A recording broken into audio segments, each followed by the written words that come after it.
Hey guys, Vic here with episode 3 of my Call of Duty Ghosts Road to Commander series.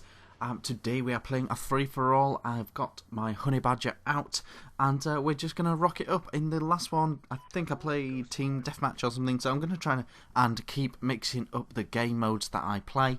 And I'm also going to buy the next gun that you guys want me to buy as well in the comments. So put in the comments what you want me to do in terms of equipment you want me to buy, or a certain gun you want me to try, or a map you want to see in one of these, and a game mode and stuff. I had my first go on Infected earlier on today. It was a bit of fun. I really like that they do all these different game modes now. I think it is good, but it just doesn't feel very Call of Duty-like. But it was a good bit of fun, and definitely something to come back to when I'm not in, when I sort of get a bit bored and stuff. That's what those additional game modes are for, I think, aren't they? Especially someone like me, it doesn't play too much COD, I think. It's all good to be doing those extra game modes every now and again. So maybe I'll put something like that up. I also had to go on Cranked, and it wasn't half as exciting as I thought. 30 seconds is a lot longer time than you think it is, especially on this game, you know.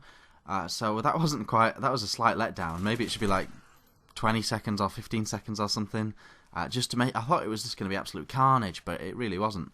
I'm on free for all in this video. I get the best scores I'm getting at the moment are on free for all.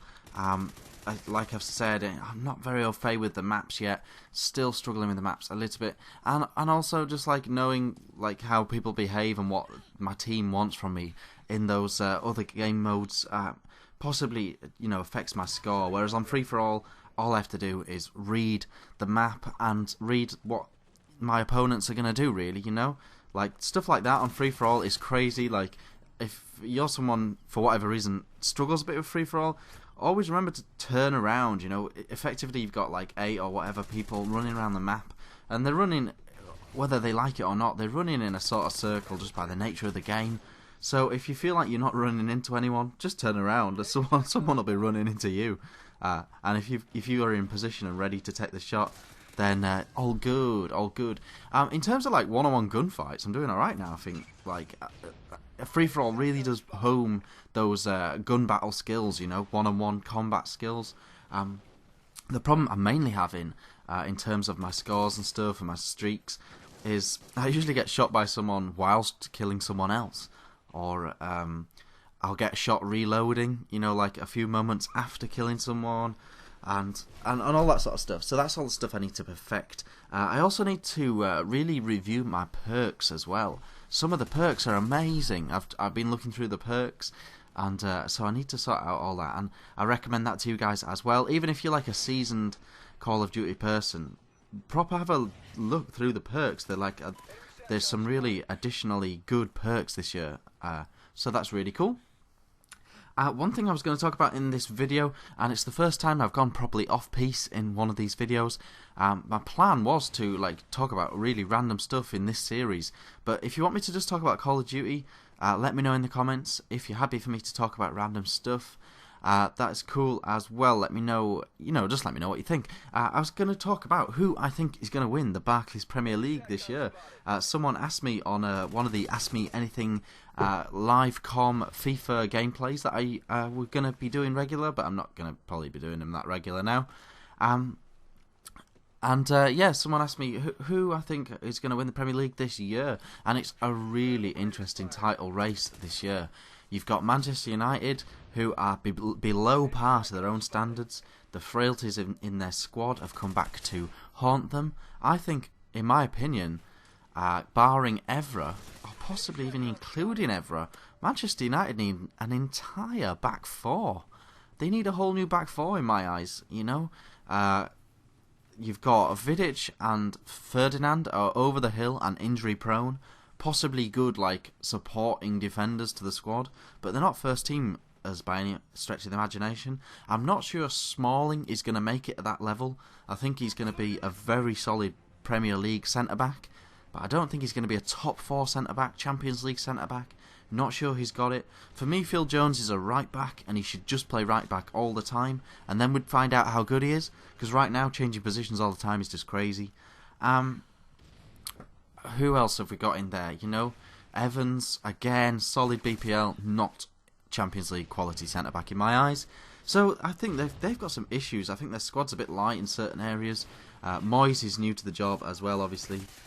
And so, very tricky times for Manchester United. I don't think they're going to win the Premier League. I think they'll pull it together the second half of the season, and I think they will get a Champions League spot, maybe fourth, which is new ground for them, new territory for them. Very interesting stuff. Camp special there. Nice little shot in the back. So Manchester United maybe out.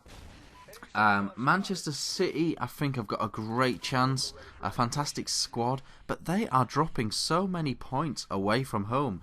I don't know if this is going to be one of those years where they get to like the semis or final of the Champions League, but don't really do much domestically.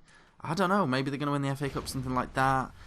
It's a strange one with them. They're inconsistent at the moment under a new manager, and I think they haven't quite got the balance in their squad correct at the moment. Moving on, Arsenal. I think what will happen with Arsenal is they'll carry on as they are, playing real good, but I think injuries and the squad depth will come home to roost. Their squad is not good enough. I'd be really surprised if that squad managed to stay fit all season, and the champions. If the better they do in the Champions League, the worse they're going to do in the Premier League. I think their squad's going to be found out as a little bit light. So who does that leave? Tottenham and Chelsea. I think Tottenham are not going to get anywhere near winning the league for me. Again, I don't think he knows his best team. I think he's got problems up front, which you cannot have if you want to win the Premier League. You need to have a 30-goal season striker. I'm not saying Soldado is not one of those. He could turn out to be, but he's definitely not going to get 30 goals in the league this season. And for me, that means they're not going to win the league. Chelsea, for me, Chelsea are who I fancy to win the league this year. They've got a few issues of their own, a few squad issues, a few balance issues.